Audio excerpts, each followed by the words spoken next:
Hey everyone, and welcome to Tragic Hollywood Star of the Week. This week we're going to be talking about the fabulous Jean Harlow. She's in my book, Tragic Hollywood, Beautiful, Glamorous, and Dead, and she was the inspiration for both the first book and also my page, Tragic Hollywood, Beautiful, Glamorous, and Dead, on Facebook. Let's get right into it. Hi everyone, and welcome to Tragic Hollywood Star of the Week. Little bit of technical difficulties this week. I can't get my external mic to work. But this week's star is the fabulous Jean Harlow, the original blonde Bombshell. The one that sort of inspired all the others that came after her. And I'm talking Marilyn Monroe and Jane Mansfield and all the other ones that came after her, the blonde bombshells of the 1950s, Mimi Van Doren, all of those girls into the 1960s. Jean Harlow was the first blonde bombshell. Her Mama Jean, so essentially Jean was born in 1911 in Kansas City, Missouri. She was born Harleen Harlow. Her mother's name was Jean. And so there was a bit of a confusion early on. Apparently her mother had been really something, like even more beautiful. She was the real beauty, the family used to say when they would talk about Jean Harlow, Mama Jean Harlow, as opposed to actress Jean Harlow.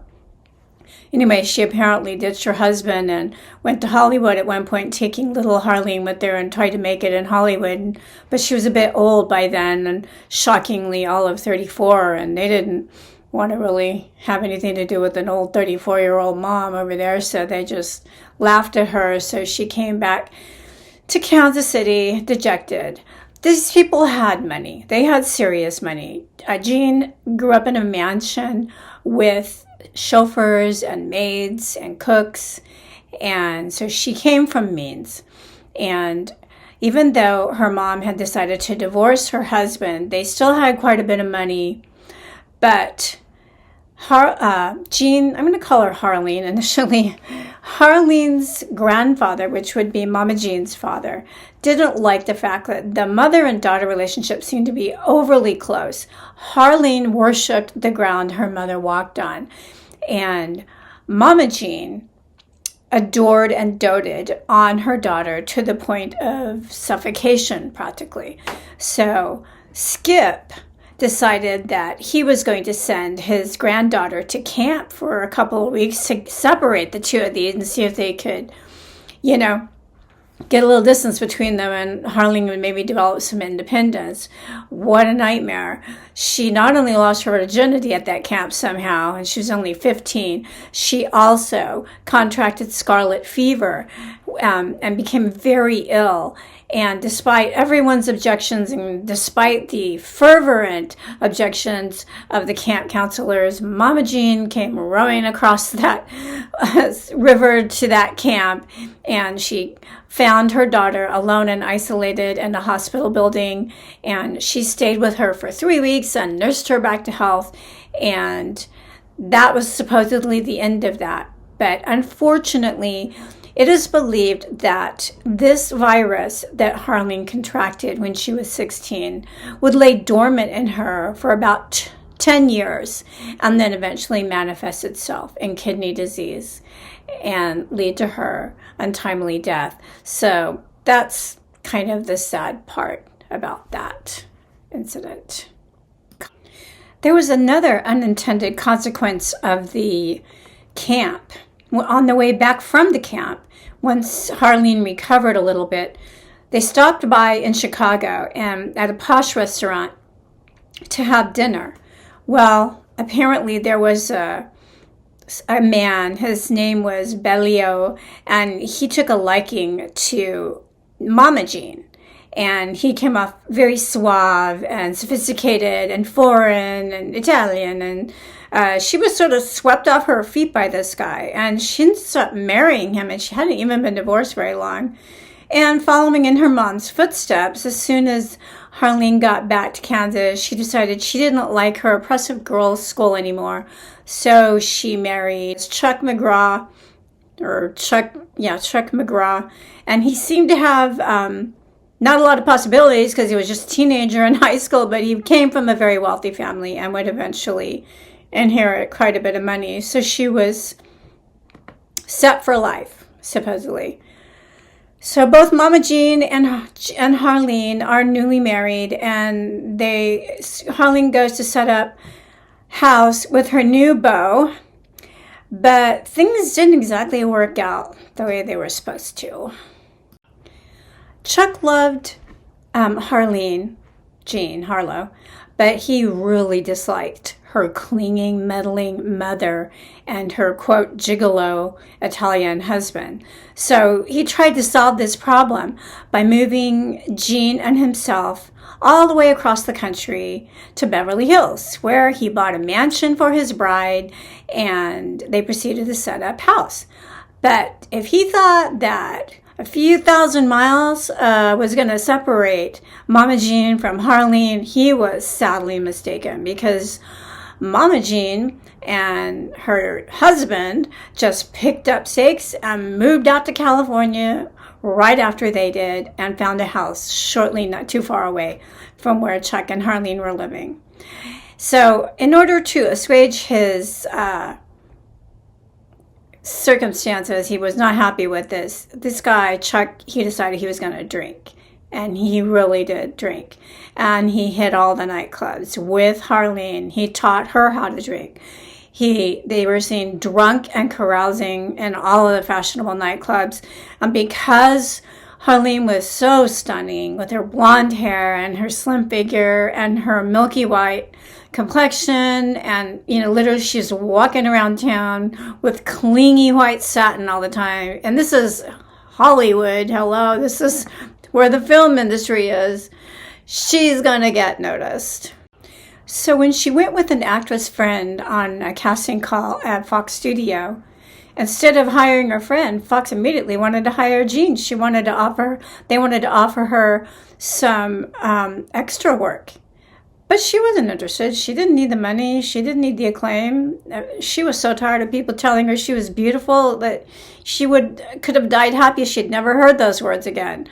But when her mother found out, her mother was livid. Like, what's wrong with you? And then she also found out that at that time, Jean hadn't given them her real name when she was signed into the studio. She had used Mama Jean's name, Jean Harlow. Okay, well, the shit just hit the fan after that. Mama Jean saw stars everywhere, and she took control of the situation, and she ordered Jean Harlow, to take the next offer that a studio brought her way. And ever the obedient daughter, of course, Jean agreed to do this. Well, this didn't sit well with Mr. Chuck here, because she had less time to go out and get drunk with him and party all night, because she was making early casting calls and doing bit parts in movies and getting noticed really fast. So he wasn't happy camper about this. The following is from my book. Jean Harlow appears in the first book, Tragic Hollywood, Beautiful, Glamorous, and Dead. Colleen Moore, she was a famous silent film actress. Colleen Moore recalls the first time she saw Jean on the set. This beautiful girl with white hair and a white dress was just sitting there nonchalantly. People were passing by to look at her and asking who she was. With the tension like that, it was not long before someone with real clout, Hal Roach, offered her a 5-year contract at $100 a week. Mama Jean was thrilled. Husband Chuck, less so. And a classic tug-of-war began. Bet you can guess who won that one? While in San Francisco, Harlene, now going by her mother's name, Jean, and Chuck had a violent argument over her career, and her mother made good on, but not before she got pregnant and had an abortion to save her career. Guess whose idea that was? So Mama Jean is in full control at this point. She's got that pesky husband out of the way, and she's got a star in the making in Jean Harlow. And what a star she would be. She would go on to stun Hollywood, and no one had ever seen anything like Jean Harlow when she stepped out in white satin, and the arc lights were shined on her, and her hair looked so white you could almost not see it. It was so white. She was literally shimmering. And also, there's a chapter in my book, my novel, Goodbye Angel Goodbye, and it talks about when Jean Harlow was at the premiere of her most famous film of that up to date, and the one that really made her a star, the epic film Hell's Angels by Howard Hughes. It was one of those large, big budget productions by Howard Hughes. He pulled no punches in that, and actually made it twice. Made it as a sound film and made it as a talking film. And also in that film, there's the only known color footage of Jean Harlow. All the rest is black and white. So there's just about a 3-minute color footage clip of Jean Harlow, which is precious. And it's a good thing that we even have that, because she was even more stunning in color. She was something else. So I'm going to read this chapter from my book. She really did make a stunning impression. It was her very first major film in which she actually had a speaking role. And Howard Hughes, this was his big budget magnum opus for him, and he pulled no punches at the premiere of the film, which was held at Grauman's. And I happen to have a video tour of Grauman's if you want to check that out on my channel. But here's the impression that Jean Harlow made, and baby, there's no coming back from this, okay? The movie was full of stunning cinematography and cutting-edge special effects. Hughes had poured every last dime he had into this project, and it showed. When the film premiered at Grauman's Chinese Theater in Hollywood on May 27th, 1929, the town went nuts. 50,000 people lined the streets at the boulevard, Hollywood Boulevard, to catch a glimpse of the stars and their limousines, especially the young unknown actress Jean Harlow, who managed to shock a bootlegged, gin-soaked, depression-fearful audience in her barely there satin dresses and come-hither banter. A squadron of real fighter jets screamed overhead, and 185 arc lights lit up the boulevard. The National Guard had to be called in to keep the peace, and then there she was. She appeared in the middle of all the chaos, dripping in white fox and diamonds and satin, kissing the microphone as she thanked Howard Hughes for her stunning success, looking every inch the movie star she now was. So, that's from my book, Tragic Hollywood, Beautiful, Glamorous, and Dead. She made quite an impression. It's so sad that her life took such a sad trajectory. For one, she never was really able to shake the clinging ball and chain that was her mom and her stepfather. They slowly began to sort of fade in the background as Jean became more and more famous. She was known for her comedic roles. She did wonderful in romantic comedies. She did wonderful in dramas. She was wonderful in just about everything she did. She was a natural actress. She wasn't the greatest actress, but she sure looked good, and she was an adequate actress. And that was all it took for her to be the most famous actress at that time. The only other actress I can think of that gave her a run for her money was Greta Garbo. At any rate, Jean did finally marry. She married many more times, but the guy that she married that got all the attention was she married an MGM producer and executive, and his name was Paul Byrne. Paul Byrne was a weird little man. He didn't look like he should be married to one of the most beautiful women in the world. She was a few feet taller than him, too. And so there was an odd match that she would marry someone like this.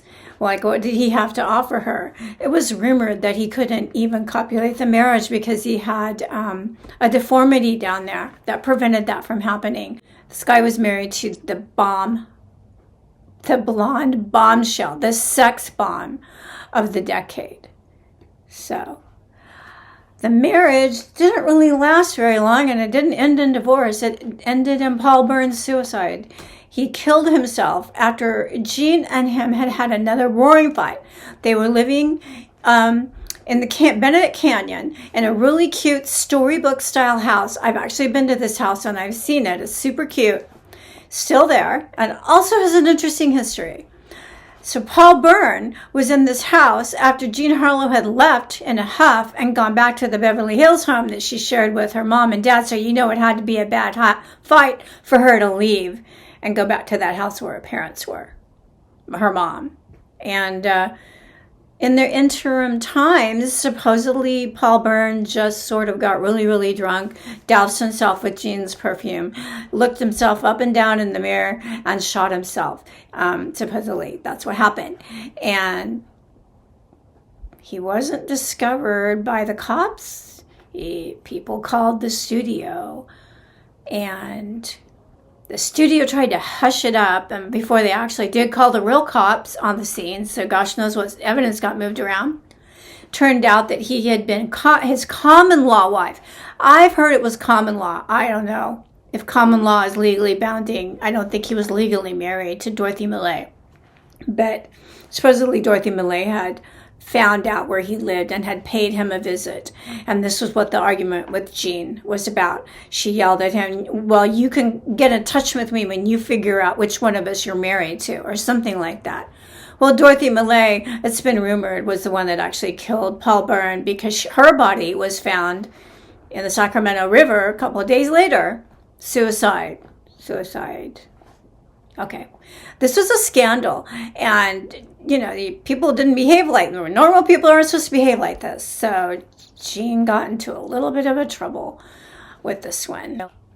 The following is from my book, but you can also find it online. It's pretty readily available. This is the suicide note that was found at Paul Byrne's house the night that he committed suicide. Dearest dear, unfortunately, this is the only way to make good the frightful wrong I have done you and to wipe out my abject humiliation. I love you. Paul. P.S. You understand, last night was only a comedy. So that was his suicide note. I don't know what last night's only a comedy means. People have been asking that question since this note was found. 90 years ago. Goodness sakes, it's coming up on the 100th anniversary. That's scary. All right. Anyway, so there you go. So after that disastrous relationship, Jean Harlow began dating the well-known actor William Powell. He had once been married to Carole Lombard, and they had only been married for 2 years, but they were still really good friends. But this relationship was damaging for Jean's ego. He dated her and was happy to sleep with her, but he never asked her to marry him. And that's kind of a big deal at that time. If you weren't a married woman with a ring around your finger and a marriage certificate, it was considered promiscuous of you to be seen with a man at night, at a nightclub. You could date for a few months, but then you better have a marriage certificate after that, or people will start gossiping. And it was bad for a woman's reputation. And there was a moral clause at that time with the studios, and so they both could be in trouble with that. But he never really seemed to be too interested in marrying her. And this was breaking Jean's heart. And it was sad that here he had this beautiful bombshell, and he was like, she didn't think that she was good enough for him to marry. So that was sad.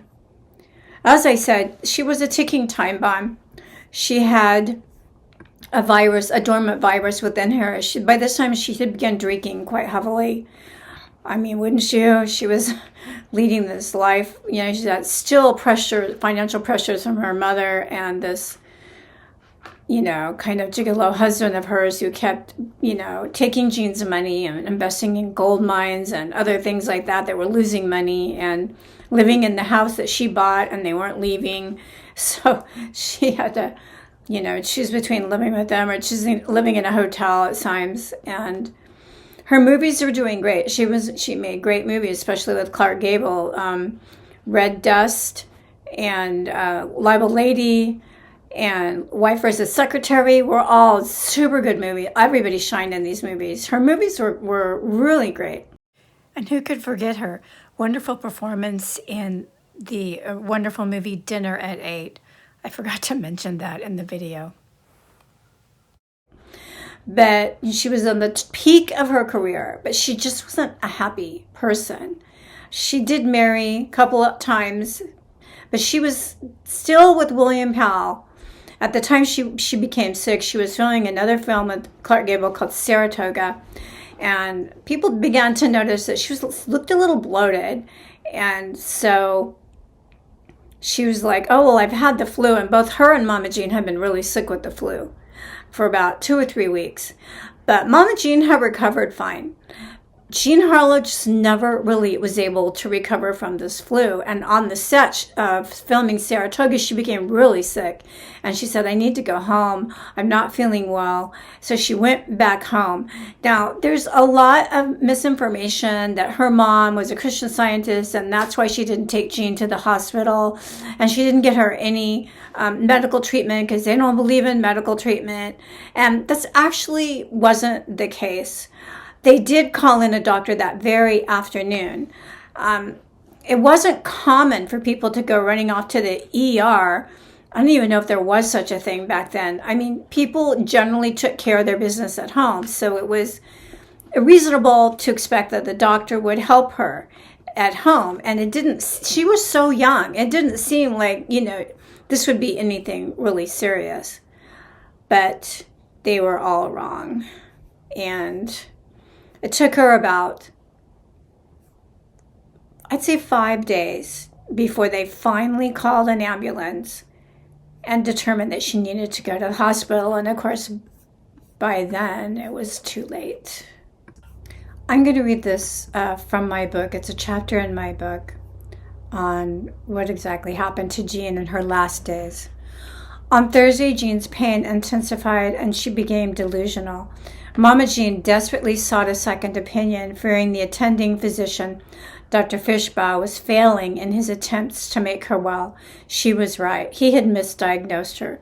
What she didn't realize was that all the doctors in the world weren't going to make the baby well. She was dying from acute nephritis, kidney failure, and in the days before dialysis machines, that was a sure death sentence. Nothing could be done. She had, in fact, been living on borrowed time for a decade when the scarlet fever virus she had suffered from at camp all those years ago had left her with permanent hypertension and kidney disease. When another doctor was finally called in, he immediately realized that the situation was hopeless, and he burst into tears. By Saturday, she had stopped urinating and began excreting her body toxins through her pores. She reeked of ammonia and was in excruciating, unrelenting, agonizing pain. This was not a pretty death. When Gable saw her, he was horrified. Her body was doubled in size due to the fluid retention, and her breath smelled of death. It was like kissing a dead person, a rotting person, he lamented. Powell didn't show his face until Sunday, June 6th, probably because he was busy taking out another actress, Bernadine Hayes. Jean was so happy to see him, but complained that he looked blurry, then lapsed into semi-consciousness. Finally, an ambulance was called, and she was admitted to the hospital. By Monday, her brain had begun to swell, pushing against her skull. Powell dropped by on his way to work, nice of him to spare the time. When he emerged from her room, he was a changed and devastated man. His eyes were swollen shut from crying. Her aunt urged her to get better, to which she replied, "I don't want to." Aunt Judy left in tears. 2.5 hours later, at 11:36 a.m. on June 7th, 1937, Jean Harlow blessedly died. she was 26 years old. They got Mr. Powell to pay for a very fancy enclave at Forest Lawn, Glendale, which is the Rolls-Royce of cemeteries. At least it was then. It's probably the same now. She was buried in an area where I have actually talked my way into it. She's buried close to Red Skelton and Sid Grauman and a lot of famous people, Norma Shearer. She's buried with her mother in this enclave, little niche that has room for at least 3 or 4 more people. I think that there was room for William Powell. Of course, he outlived her by many decades, and his wife wanted him buried by her, so that never happened. It's white marble, and if you go into it, it's etched in gold, it's raised letters, and it says, "Our Baby," which was her nickname that her mother gave her when she was a child. So, R.I.P. to Jean Harlow, one of the most stunning, memorable actresses to come out of Hollywood's golden age. She's in my book, Tragic Hollywood, Beautiful, Glamorous, and Dead, with the red cover. I appreciate you joining me this week. As always, please, if you like my content, like and subscribe. None of it's AI, so I'm going to have technical difficulties like today.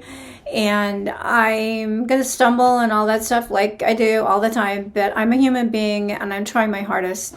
So I really, if you like non-AI content, it would be great if you liked and shared and watched my whole video. I appreciate you, and please check out my books on Amazon. There's a link in the description of my channel. Thank you so much, and I'll see you next week.